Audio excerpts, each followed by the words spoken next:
मुझे क्या जरूरत है तलवार और खंजर की। केवल भाषा के नाम की दीवार है जो हमें तुम्हें अलग कर रखी है। कि जब वक्त पड़ा गुलशन पर तो खून हमने दिया, जब वक्त पड़ा गुलशन पर तो खून हमने दिया, और जब बाहर आई तो कहते हैं तेरा काम नहीं है। साफ ना हो तो नीतियां बदल जाती हैं। हमारे पूर्वज तभी आशीर्वाद देंगे, तभी खुश होंगे जब हम आपस में गले मिलके चले। हिंदू और मुसलमान के बच्चों, चाहे सिख और ईसाई के बच्चों, वो कहेंगे हमारे बड़ों ने क्या किया। जब वो आंख खोलेंगे तो जहर फैला होगा चारों तरफ। लोग बैठे हैं, सरकार में लोग बैठे हुए जो हमारी आवाज कुचलना चाहते हैं, जो हमें लड़वाना चाहते हैं कि मेरे हाथ में कलम है, मुझे क्या जरूरत है तलवार और खंजर की। पढ़ा लिखा हूँ, सलीके से वार करता हूँ, पढ़ा लिखा हूँ, सलीके से।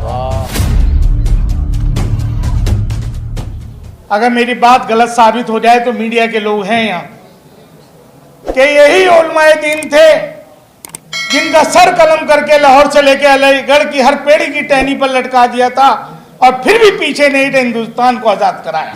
बहुत खूब। आज जिनके यहाँ पर हम बैठे हुए हैं, महमूद मदनी साहब, मौलाना जावेद साहब के आह्वान पर, इनके वालिद मोहतरम रेशमी रुमाल तहरीक क्या थी? वो अंग्रेजों के खिलाफ एक तहरीक नहीं थी। अगर वो भी गलत हो तो हिंदुस्तान की तवारीख से पन्ने फाड़ दीजिए। आज वही तहरीक चीख चीख कर कह रही है कि हिंदुस्तान को गुलामी की जंजीरों से ऐसे ही आजाद नहीं कराया गया, क्योंकि हिंदुस्तान के हर हिंदू और मुसलमान, सिख, ईसाई ने अपने खून के एक एक बूंद को निछावर कर दिया और हिंदुस्तान को आजाद कराया। लेकिन साथियों, आज मुझे या मेरे बड़ों को या मेरे आने वाली नस्ल को यह मालूम हो कि जब वक्त पड़ा गुलशन पर तो खून हमने दिया, जब वक्त पड़ा गुलशन पर तो खून हमने दिया, और जब बाहर आई तो कहते हैं तेरा काम नहीं। कैसा काम चलेगा?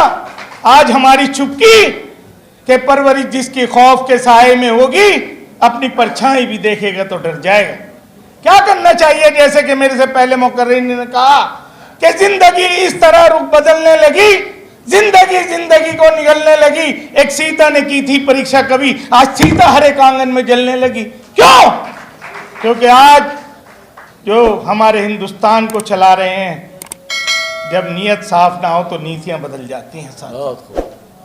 साथियों, मौलाना जावेद साहब बचपन के दोस्त भी हैं, भाई भी हैं, पड़ोसी भी हैं, और मैंने तो मौलाना महमूद साहब के वालिद साहब के साथ काम किया, मदरसा असदिया बनाया झारखंडी के अंदर। मैं आपसे कहना चाहता हूं साथियों कि हम आज भी अगर एक नहीं हुए तो हमारा अस्तित्व है, हमारा फ्यूचर है, खराब हो जाएगा। आने वाली नस्ल हमको माफ नहीं करेगी, चाहे वो हिंदू और मुसलमान के बच्चों, चाहे सिख और ईसाई के बच्चों। वो कहेंगे हमारे बड़ों ने क्या किया। जब वो आंख खोलेंगे तो जहर फैला होगा चारों तरफ। तो आज मौलाना जावेद साहब आज अकेले नहीं हैं, मैं अकेला ही चला था जानी में मंजिल, मगर लोग मिलते गए, कारवां बनता गया, और ये कारवां यहाँ नहीं रुकेगा इंशाअल्लाह। हम सब आपके साथ है, इतनी मेजॉरिटी आपके साथ है। तो मैं आप सब लोगों से भी कहना चाहता हूँ कि ऐसे माहौल में क्या करना चाहिए। खामोश मिजाजी तुझे जीने नहीं देगी, इस दौर में जीना है तो कोहराम मचा दे, इस दौर में जीना है तो कोहराम मचा दे। और मैं वक्त की कमी की वजह से एक बात कहना चाहता हूं मीडिया के भी लोगों से, और जो सांसद में हमारे नेतृत्व में लोग बैठे हुए हैं, जाकिर भाई हमारे माइनॉरिटी कमीशन के बैठे हुए हैं, कि मेरे हाथ में कलम है, मुझे क्या जरूरत है तलवार और खंजर की। मेरे हाथ में कलम है। मीडिया के लोग, फरहान याहिया साहब, सारे साथियों को कहना चाहता हूं कि आपके इस मीडिया में वो आवाज है कि अगर आपकी आवाज हमारी आज उठा दी गई, जो सांसद में लोग बैठे हैं, सरकार में लोग बैठे हुए, जो हमारी आवाज कुचलना चाहते हैं, जो हमें लड़वाना चाहते हैं कि मेरे हाथ में कलम है, मुझे क्या जरूरत है तलवार और खंजर की। पढ़ा लिखा हूं, सलीके से वार करता हूं, पढ़ा लिखा हूं, सलीके से। मैं आप सब लोगों से फिर आखिर में, वक्त कम है, मेरे साथ ज्यादती हो गई, लेकिन मैं पहले कह गया स्लो बैटिंग मुझे भी नहीं आती। जब तक चौके छक्के ना लगे मजा ही नहीं आता मैच में। साथियों, मैं एक बात कहना चाहता हूँ कि अब भी जल सकते हैं मोहब्बत, अब भी जल सकते हैं दुनिया में मोहब्बत के चिराग। आप सब लोग बैठे, आपके हवाले से कहना चाहता हूँ ये बात कि अब भी जल सकते हैं दुनिया में मोहब्बत के चिराग। शर्त यह है कि अंधेरों की तिजारत छोड़ दें। जिस दिन हमने अंधेरों की तिजारत छोड़ दी तो आखिरत भी हमारी होगी, दुनिया भी हमारी होगी। धन्यवाद। साथ बैठ करके मंदिर, मस्जिद, गुरुद्वारे में सबका स्वागत करें और सबका सद्भाव रखें। हमारे बीच में कुछ लोग आ जाते हैं जो हमें बदनाम कर देते हैं समूह के नाम पर, अगर हमें हमारी नोटिस में हैं तो चाहे वो घर का हो, चाहे परिवार का हो, चाहे समाज का हो, हमारे देश की एक प्रथा रही है, सामाजिक प्रथा। सामाजिक रूप से उसे दंड दिया जाता था और वे हिचक मुँह देखी बात नहीं करते थे।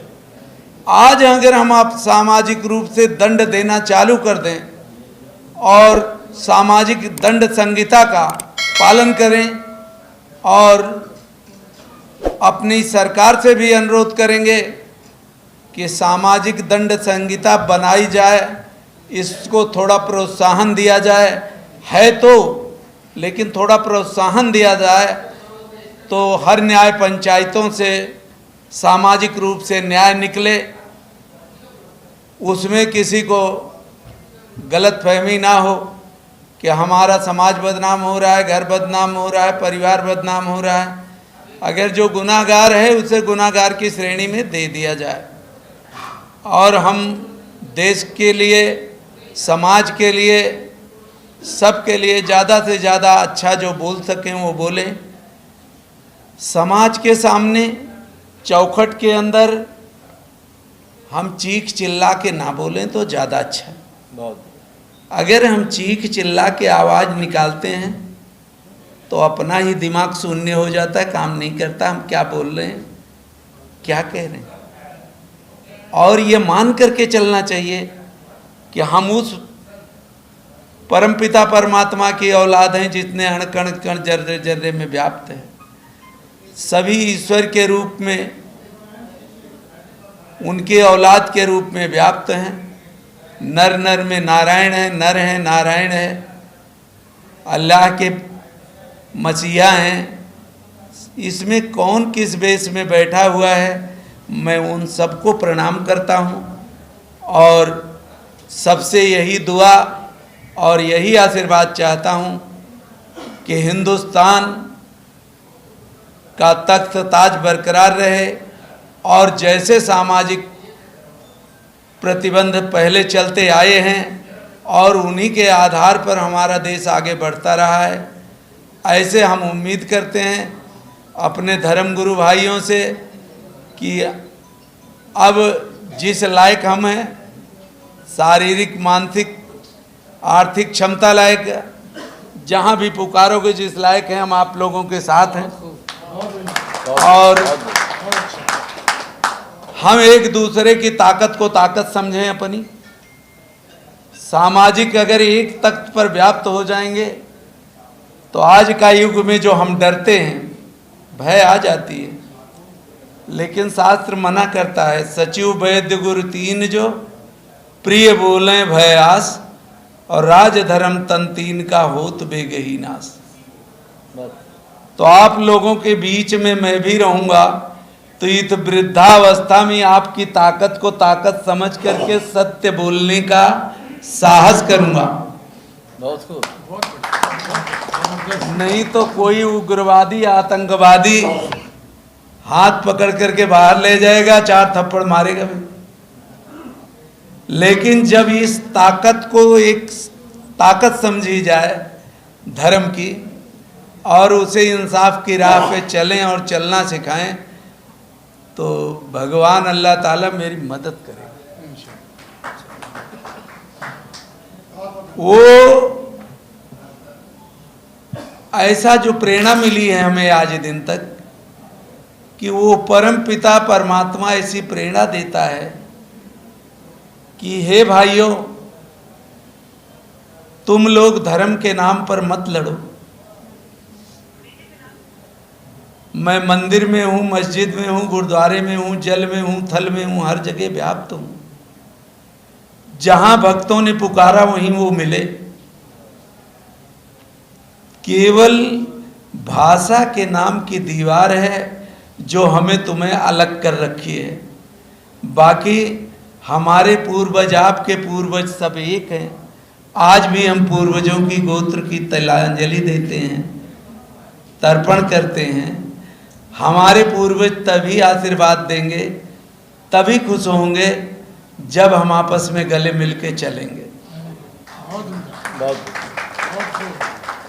किसी धर्म का, किसी सदगुरु का, किसी का भी कटाक्ष न करते हुए एक अनुसरण पहले सिखाया जाता था कि भाई ये चाचा हैं, ये ताऊ हैं, ये आपके बड़े हैं, इनसे आपने उल्टा कैसे बोल दिया। आज की जैसी दंड संहिता नहीं थी, दंड संहिता मेरे चौखट के अंदर थी। आज तो जड़ा सा टीचर बोल दे तो माता पिता कंप्लेन लेकर के पहुंच जाते हैं और में तो उसकी नौकरी चली जाएगी। दंड संहिता बहुत जरूरी है, कारण कि गुरु कुम्हार शिष्य घड़ा है, जैसे गड़गड़ काटे कोट, मारता है लेकिन अंतर सहार देता है। गुरु दंड देता है शिष्य को, लेकिन उसके आगे बढ़ने की कामना करता है, दुआ करता है कि मेरा शिष्य कितना आगे बढ़ जाए। ऐसी भावनाओं को लेकर के हम एक दूसरे का आदर करें, और जो हमारे परिवार घर में समाज देश के अगेंस्ट कार्य कर रहे हैं उनसे प्रार्थना करें मान जाएं, ना मान जाएं तो पहले सामाजिक एक विधा थी कि उनको समाज से, परिवार से अलग कर दिया जाता था कि भाई तुम दूर रहो, तुम्हें ये दंड संहिता है, तुम्हारे हुक्का पानी बंद किए जाते हैं। जब तक घर का आदमी, कारण कि दौलत की मोहब्बत तब तक होगी जब दौलत को चाहने वाले होंगे। पहले एक विचार था हमारे यहाँ कि बेटी का धान्य नहीं खाना चाहिए, जो शरीयत में भी लिखा जाता था कि ये आज दान दिया जा रहा है, निर्ब्याजू कर्जा है, कल तुम दूसरे के यहाँ भी देना। ऐसे वक्त पर ऐसी चीज़ों की सीख दी जाती थी, समाज से हम बंधे होते थे। तो आज भी अगर हम ये धर्म संसद की एक समाज है, भगवान से, मालिक से मैं दुआ करता हूँ कि ऐसी विचारधारा को, ऐसी संसद का दिनों दिन बढ़ोतरी हो और देश में चैन व अमल कायम हो और हम एक दूसरे के काम आए। जय हिंद, जय भारत।